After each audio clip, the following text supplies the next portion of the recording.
begins yet again. The drama continues. ये कहना अतिशयोक्ति नहीं होगा। जिस प्रकार से अरविंद केजरीवाल और आम आदमी पार्टी की नौटंकी चल रही है, वो पूरा हिंदुस्तान देख रहा है। आज फिर से एक बार विधानसभा के पटल का दुरुपयोग करके जिस प्रकार से अरविंद केजरीवाल जी ने वहां कुलचित राजनीति की, अपना प्रचार किया, अपना प्रसार किया, अनर्गल प्रवचन किया और झूठ झूठ और झूठ हम सबके सामने परोसा, वो हम सबने आज देखा है। बंधुगण, दुख इस बात का लगता है कि लोकतंत्र के सबसे पवित्र स्थान विधानसभा के परिसर में इस प्रकार के झूठ के पुलिंदे रखे जा रहे हैं। आज अरविंद केजरीवाल जी कह रहे थे कि सीबीआई वाले तो बड़े अच्छे लोग हैं। सीबीआई वालों ने इनके कान में कहा है कि निकला तो कुछ भी नहीं है, फिर भी 3-4 दिन के बाद मनीष सिसोदिया जी को अरेस्ट करना पड़ेगा, गिरफ्तार करना पड़ेगा। ये सब सीबीआई वालों ने अरविंद केजरीवाल और आम आदमी पार्टी के नेताओं को कहा। इस प्रकार से अरविंद केजरीवाल जी ने आज देश को बरगलाया है। अगर सही मायने में कहा जाए तो ये अरविंद केजरीवाल जी की आम आदमी पार्टी का जो ड्रामा चल रहा है, this is nothing but operation theatrics, operation drama. और याद करिए, हर बड़े भ्रष्टाचारी नेता के गिरफ्तारी से पहले इसी प्रकार का ऑपरेशन ड्रामा चलता है। सत्येंद्र जैन जी जब गिरफ्तार होने वाले थे, भ्रष्टाचार में आकंठ डूबे हुए थे सत्येंद्र जैन, ये हर कोई जानता था। जब उनकी जांच चल रही थी तो ठीक इसी प्रकार की प्रक्रिया आम आदमी पार्टी कर रही थी, ठीक इसी प्रकार का भाषण अरविंद केजरीवाल दे रहे थे। वो कह रहे थे सत्येंद्र जैन तो राजा हरिश्चंद्र है, इनको तो पद्म विभूषण मिलना चाहिए, इनसे ज्यादा कट्टर ईमानदार तो कोई मंत्री है नहीं। ये सीबीआई, ये ईडी, ये तो गलत काम कर रहे हैं। Satyendra Jain is the best minister, this is what Arvind Kejriwal was saying. मगर सत्येंद्र जैन गिरफ्तार हुए और आज 4 महीने हो चुके हैं, 4 months, उनको बेल नहीं मिला है कोर्ट से। क्यों नहीं मिला है? ये जो भाषण अरविंद केजरीवाल जी करते हैं विधानसभा में खड़े होकर, अगर उस भाषण में तथ्य होता तो अभी तक तो सत्येंद्र जैन जी को कितनी बार बेल हो चुका होता। मेरिट्स नहीं है, आर्ग्यूमेंट में मेरिट्स नहीं है और करप्शन किया है, इसीलिए सत्येंद्र जैन जी को बेल नहीं मिल रहा है। उस समय भी अरविंद केजरीवाल जी कह रहे थे सत्येंद्र जैन जी के लॉकर से तो कुछ नहीं मिला, झुनझुना मिला है उनके लॉकर से। लॉकर से तो झुनझुना मिलता है मगर बेल नहीं मिलता है। ये सारी बातें अरविंद केजरीवाल जी जाके कोर्ट में कहें कि हम कितने कट्टर ईमानदार हैं, ये ईडी और सीबीआई वाले नाहक ही रेड कर रहे हैं, उसके बावजूद उन्हें बेल नहीं मिल रहा है। This speaks volumes. ये बहुत कुछ कहता है कि सत्येंद्र जैन को बेल नहीं मिल रहा है। जितेंद्र तोमर इनके कानून के मंत्री थे। आज डिग्री के विषय में किसकी डिग्री फर्जी है, किसकी डिग्री अच्छे हैं, कौन बहुत पढ़े लिखे हैं और कौन अनपढ़ हैं, इसके विषय में अरविंद केजरीवाल जी भाषण कर रहे थे। जब जितेंद्र तोमर जी गिरफ्तार होने वाले थे, उनके डिग्री को लेकर संशय चल रहा था, तो इसी प्रकार से भाषण सदन में खड़े होकर अरविंद केजरीवाल जी ने कहा था कि पूरे विश्व में सबसे अधिक कोई पढ़ा लिखा है तो वो जितेंद्र तोमर है। ये तो भाजपा वाले जितेंद्र तोमर को और उसकी डिग्री को लेकर अनर्गल बातें कर रहे हैं और जितेंद्र तोमर को फंसाने की कोशिश कर रहे हैं। हम तो ऐसे हैं जी, हम तो वैसे हैं जी। उसके बाद जितेंद्र तोमर की गिरफ्तारी हो गई, उनकी डिग्री फर्जी पाई गई। बिहार में भी जाकर पुलिस ने जांच पड़ताल किया, degree was fake. Jitendra Tomar दोबारा मंत्री नहीं बने, मंत्रिमंडल से निकाल दिए गए। संदीप कुमार इनका एक और मंत्री था।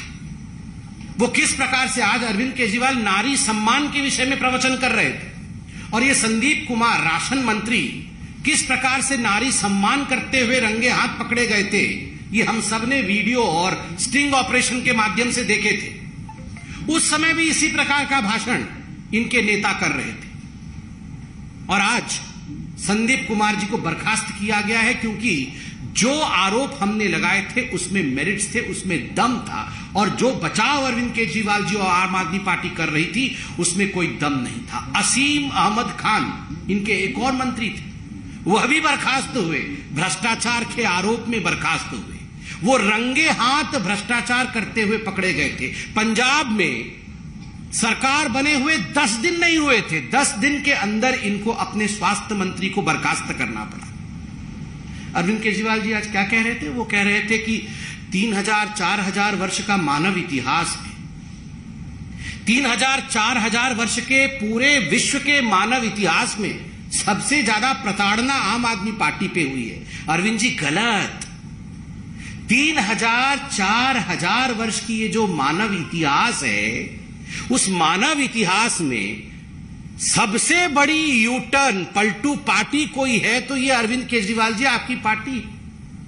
कट्टर ईमानदार पार्टी बनेंगे ये कह के निकलने वाले चंद हफ्तों के अंदर किस प्रकार से कट्टर भ्रष्टाचारी बन गए, इसका अगर जीता जागता उदाहरण पूरे विश्व के 3-4 हजार वर्षों के मानव इतिहास में देखना है तो वो अरविंद केजरीवाल जी की आम आदमी पार्टी है। और तो और आप हमारी बातों पे विश्वास मत करिए। जिनके उंगली पकड़ करके अरविंद केजरीवाल जी बड़े हुए थे, वैसे अन्ना हजारे जी ने चिट्ठी लिखा और अरविंद केजरीवाल जी के नियत पर, उनके इंटेंशंस पर सवाल खड़े किए हैं अन्ना हजारे ने। अरविंद जी आपने बहुत लंबा भाषण दिया, जनता भी हर दिन देख रही है। पीसी, काउंटर पीसी, प्रेस वार्ता, काउंटर प्रेस वार्ता, हम बहुत कुछ बोलते हैं, आप बहुत कुछ बोलते हैं, मगर जो हम प्रश्न पूछ रहे हैं उसका उत्तर आप नहीं देते हैं। अरविंद जी डे 1 से जो हमारे प्रश्न थे आज भी वही प्रश्न है। प्रश्न दिल्ली के आबकारी नीति को लेकर, प्रश्न दिल्ली के शराब नीति को लेकर थे। क्या प्रश्न थे अरविंद जी? प्रश्न नंबर 1 जो भारतीय जनता पार्टी पहले दिन से पूछ रही है कि क्या यह सत्य नहीं है कि रवि धवन जो उस समय एक्साइज कमिश्नर थे, उनके तत्वावधान में एक कमेटी गठित हुई। उस कमेटी ने कहा कि आबकारी नीति में, एक्साइज पॉलिसी में होलसेल का काम सरकार के पास होना चाहिए और रिटेल का काम लॉटरी के माध्यम से इंडिविजुअल को देना चाहिए और कंपनी को नहीं देना चाहिए। मगर अरविंद केजरीवाल जी, क्या कारण था कि मनीष सिसोदिया ने इस रिकमेंडेशन को नहीं माना और होलसेल का काम अपने यारों को, अपने मित्रों को दिया? और क्या कारण था कि रिटेल का काम बड़ी बड़ी कंपनियों को दिया ताकि कार्टेल बन सके? हम तो स्पष्ट रूप से कहते हैं, सीना ठोक के कहते हैं, मोटा माल मिला, रिश्वत खाया और इस कारण से अपने मित्रों को फायदा पहुंचाया। उत्तर दे दीजिए आप। दूसरा बड़ा स्पष्ट प्रश्न है, क्या यह एक्साइज पॉलिसी में कानून नहीं है कि जो मैन्युफैक्चरर होगा, जो उत्पादक होगा, उसको रिटेल के बिजनेस में जाना ही नहीं है, उसको रिटेल का ठेका आप नहीं दे सकते हैं, मगर इसके बावजूद आपने ठेकेदारों को चुना गलत तरीके से और जो मैन्युफैक्चरर्स थे उनसे मोटा कमीशन खाके आपने उनको रिटेलर भी बनाया, अर्थात उनको रिटेल का काम भी दिया। और तो और मैं 2 चिट्ठियां आज दिखाता हूं।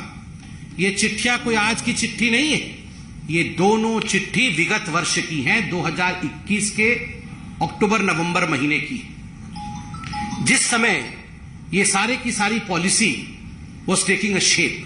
जिस समय ये पॉलिसी आप फ्लोट कर रहे थे और टेंडर इनवाइट किए गए थे, टेंडर डाले गए थे, उस समय की ये चिट्ठी क्या है?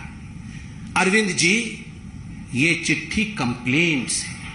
किसके कंप्लेंट है? लोगों ने कंप्लेंट किया, एक्साइज विभाग को कंप्लेंट किया कि फलानी फलानी कंपनी ब्लैक लिस्टेड है, इनको ठेका नहीं मिलना चाहिए। नाम लिखा गया है, यह चिट्ठी 25/10/2021 की है और इसमें स्पष्ट रूप से Indo spirit beverage private limited का नाम है और उनका जो रिटेल बॉडी है MS खाओ गली रेस्टोरेंट प्राइवेट लिमिटेड का नाम है। चिट्ठी बड़ी है, आपके लिए मैं पब्लिक डोमेन में इसे डाल दूंगा, आप अध्ययन कर लीजिएगा अरविंद जी। मगर मोटा मोटी इस चिट्ठी में एक्साइज विभाग ने उत्तर मांगा है कि ये बेनियम काम आपकी सरकार क्यों कर रही है। इस बेनियम काम को बंद करना चाहिए। आप इन ब्लैकलिस्टेड कंपनी को ठेका कैसे दे रहे हैं। इसमें भी एक एनरिच कंपनी नामक कंपनी, उसमें भी बड़े स्पष्ट रूप से लिखा गया है कि किस प्रकार से आप बेनियम भाव से, बेनियम रूप से नियमों को ताक में रख के आप उन कंपनियों को ठेका दे रहे हैं जिन कंपनियों को देना नहीं चाहिए। मगर इसके बावजूद केजरीवाल जी, मनीष सिसोदिया जी, हम जानना चाहते हैं आपने नियमों का उल्लंघन क्यों किया, कैसे किया। तीसरा प्रश्न मैं पूछना चाहता हूं, और आज तो दूध का दूध और पानी का पानी होके ही रहेगा। अरविंद जी, हम इधर उधर की बातें नहीं करते हैं। क्या कारण था जो मनीष सिसोदिया ने, जो पहले रिटेलर्स को 2% का कमीशन मिलता था बोतल बेचने पर, 2% का, जो होलसेलर्स को, जो हमारे होलसेलर्स थे उनको पहले 2% उसका जो कमीशन मिलता था, उस कमीशन को बढ़ा करके आपने 12% किया, 12% किया। क्या कारण था उसके पीछे। यह हिसाब तो अब पुराना हो चुका है, मगर फिर भी अब बच्चा बच्चा इस हिसाब को जानता है। मगर फिर भी अरविंद केजरीवाल जी, आप विधानमंडल में इतनी भाषण करते हैं, मैं ये हिसाब जानना चाहता हूं। एक 750 ml की जो बोतल होती है, उसके होलसेल रेट में जो पुरानी नीति है, उस पुरानी नीति में एक बोतल 166 रुपीस का आता था, और जो नई नीति आई उसके अंतर्गत वो 188 रुपए का बिकने लगा। मतलब नई नीति में बोतल का रेट होलसेल में बढ़ गया। सरकार की कमाई, पुरानी नीति में वैट और एक्साइज मिलाकर के सरकार की कमाई पहले 330 रुपए की होती थी। एक बोतल पे 330 रुपए सरकार कमाती थी। और मनीष सिसोदिया जी, जो नई नीति आप लेकर आए, उसके अंतर्गत एक 750 ml की बोतल पे सरकार की कमाई मात्र 8 रुपए होती है। पहले 330 रुपए सरकार कमाती थी और अब सरकार मात्र 8 रुपए कमाती। और अब आइए रिटेलर का फायदा। पहले रिटेलर को एक शराब की बोतल पर 33 रुपए की कमाई होती थी, और अब जो नीति आप लेकर आए थे उसके अंतर्गत रिटेलर को 363 रुपए का फायदा होता था। तो सरकार के जेब से पैसा निकाल करके आपने अपने शराब के ठेकेदार मित्रों के जेब में डाला। क्यों डाला? बदले में कितना कमीशन मिला, यही तो हम सवाल पूछ रहे हैं। बदले में कितना कमीशन मिला, इसका जवाब कौन देगा? उसके बदले में आप विश्व के इतिहास के बारे में बोलने लगते हैं, उसके बदले में आप ये बोलने लगते हैं मानव इतिहास 4000 साल पुराना है। अरविंद जी, जो सवाल है उसका जवाब दीजिए। क्या यह हकीकत नहीं है? संजय सिंह जी तो कल एक डिबेट में मान भी गए कि हां, हमने अपने मित्रों का, जो शराब ठेकेदार है, उनका 144 करोड़ रुपया हमने माफ किया है। आज मैं आपसे पूछना चाहता हूं, आपने शराब ठेकेदारों का 144 करोड़ रुपया कैसे माफ कर दिया? उस समय कोरोना के चपेट में आए गरीब लोग जब माइग्रेट कर रहे थे, उनके टिकट के लिए आपके पास पैसे नहीं थे, उनके राशन के लिए आपके पास पैसे नहीं थे, आप उन्हें राशन मुहैया नहीं करा रहे थे। वो तो केंद्र सरकार का भला हो जो उन्होंने राशन दिया, मगर आप शराब ठेकेदारों का 144 करोड़ रुपया माफ कर रहे थे। और बंधुओं, सबसे पहली बार 4000 साल मानव का इतिहास है। आज अरविंद जी ने बताया 4000 साल मानव का इतिहास। 4000 साल मानव के इतिहास में पहली बार ऐसा हुआ है, बोतल तो ज्यादा बिके हैं, पैसा कम आया है। पहले जितने बोतल बिकते थे उससे डबल बोतल बिक गए, मगर पैसा आधा आया। ऐसे कैसे हुआ? यह मनुष्य के इतिहास में 4000 साल में अरविंद जी पहली बार हुआ है। इसका जवाब कौन देगा? इसका जवाब नहीं देंगे आप। जब हम एक्साइज पॉलिसी पे पूछे और बोल रहे थे कि अब जिस दिन मनीष सिसोदिया जी अरेस्ट होंगे, इनको सीबीआई वाले कान में बोल के गए थे कि अरेस्ट होने वाले हैं, कि जिस दिन मनीष सिसोदिया जी अरेस्ट होंगे 3-4 दिन के अंदर, तो गुजरात में इनका वोट प्रतिशत बढ़ के 6% हो जाएगा। अभी 4% हो गया है। ये सब जो ड्रामा किया उन्होंने, उससे 4% हो गया है, और 4-5 दिन जब अरेस्ट हो जाएंगे तो 6% हो जाएगा। अरविंद जी, आपका 6% वोट परसेंटेज बढ़ जाएगा, और आप इतना हंगामा क्यों काट रहे हैं? आपको तो खुद ही हथकड़ी लगा के भेज देना चाहिए कि जल्दी जल्दी अरेस्ट करो, हमारा वोट परसेंट बढ़ रहा है। ये अरविंद जी, आप क्या सोचते हैं? आप ये जो आबकारी नीति पर जिस प्रकार से आप ड्रामा कर रहे हैं, ये जो ऑपरेशन ड्रामा चल रहा है, ये हिंदुस्तान की जनता समझ नहीं पा रही है। ये हिंदुस्तान की जनता भली प्रकार से समझ रही है। और हम केवल और केवल जो 5 सवाल अभी पूछे, इन 5 सवालों के जवाब मनीष सिसोदिया जी से चाहते हैं। मनीष जी, आप इनका जवाब दे दीजिए। जो 5 सवाल पूछे हैं कि आपने कमीशन के रिकमेंडेशन को ताक पे क्यों रखा, बोतल तो ज्यादा बिक्री हुई, पैसा क्यों कम आया, आपने ब्लैकलिस्टेड कंपनीज को क्यों ठेके दिए, आपने 2% से 12% कमीशन होलसेलर्स का क्यों बढ़ाया, और आपने अपने यारों का 144 करोड़ रुपया क्यों माफ किया। इन 5 प्रश्नों का जवाब दे दीजिए। और अरविंद केजरीवाल जी, आपके लिए तो एक ही प्रश्न हमने पूछा था, ये सब आप जानते थे, और इसीलिए आपने फाइल पे साइन नहीं किए थे। बिना फाइल साइन किए आपने एलजी को भेजा था, ताकि गाज आपके ऊपर ना गिरे, गाज मनीष सिसोदिया के ऊपर ही गिरे और आप अपना वोट प्रतिशत बढ़ाते रहे। इसलिए मनीष जी को आपने आगे कर दिया और आपने हस्ताक्षर नहीं किए, क्योंकि आप तो आईआईटी से है ना। आपने बोला आज आपको तो पता है कि कौन फंसने वाला है और कौन बचने वाला है। तो ये 6 सवाल हमने पूछे थे, 6 सवालों का आप जवाब दे दीजिए, बाकी इधर उधर की बात आप मत करिए। बर्खास्तगी की मांग कर रहे हैं, ना बर्खास्त कर रहे हैं, ना सुरेंद्र को किया था, ना मनीष सिसोदिया को कर रहे हैं, और जवाब ही नहीं आ रहा। ये कह रहे हैं कि जेल जाने वाले। नहीं, देखिए, जहां तक जवाब देने का विषय है, जवाब है नहीं, देंगे नहीं। क्योंकि भले रूप से अरविंद केजरीवाल जी ये जानते हैं, he knows it very well, कि जो हम सटीक प्रश्न पूछ रहे हैं, जो पॉइंटेड और स्पेसिफिक प्रश्न पूछ रहे हैं, उनका जवाब वो दे नहीं पाएंगे। क्योंकि मित्रों का 144 करोड़ रुपया क्यों माफ किया, ठेकेदारों का क्यों माफ किया, इसका जवाब क्या देंगे। जवाब देते ही वो गिरफ्तार हो जाएंगे, क्योंकि वो जानते हैं मोटा माल कमाया है।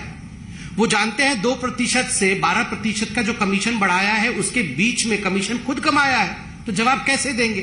वो जानते हैं ब्लैकलिस्टेड कंपनी को मोटा माल लेके, कमीशन लेके उनको टेंडर दिया है, इसका अगर सत्यता में जवाब दे देंगे तो वो गिरफ्तार हो जाएंगे। वो जानते हैं कि किस प्रकार से कमेटी के रिपोर्ट को नहीं माना है, क्योंकि उससे उनको फायदा नहीं हो रहा था, उससे दिल्ली को फायदा हो रहा था, व्यक्तिगत फायदा मनीष सिसोदिया को नहीं हो रहा था। इसलिए आज व्यक्तिगत फायदे की लड़ाई में अगर वो जवाब दे देंगे तो सब कुछ समाप्त हो जाएगा। इसलिए वो जवाब देंगे नहीं। ये पोल खोलने का काम हम करते रहेंगे। और जनता जनार्दन है साहब, सब जानती है। अरविंद केजरीवाल जी, ये वही पार्टी है ना जो पार्टी एक चिट्ठी लेकर आई थी कि ये सारे लोग चोर हैं। ये लालू प्रसाद यादव नंबर 1 पे थे, नंबर 2 पे शीला दीक्षित, नंबर 3 पे शरद पवार, ये सब चोरों की लिस्ट, ऐसे 13 लोगों की लिस्ट जारी की थी। और आज ये लालू प्रसाद यादव को कैसे बचाया जाए और खुद कैसे बच रहे हैं, आज हम देख रहे हैं।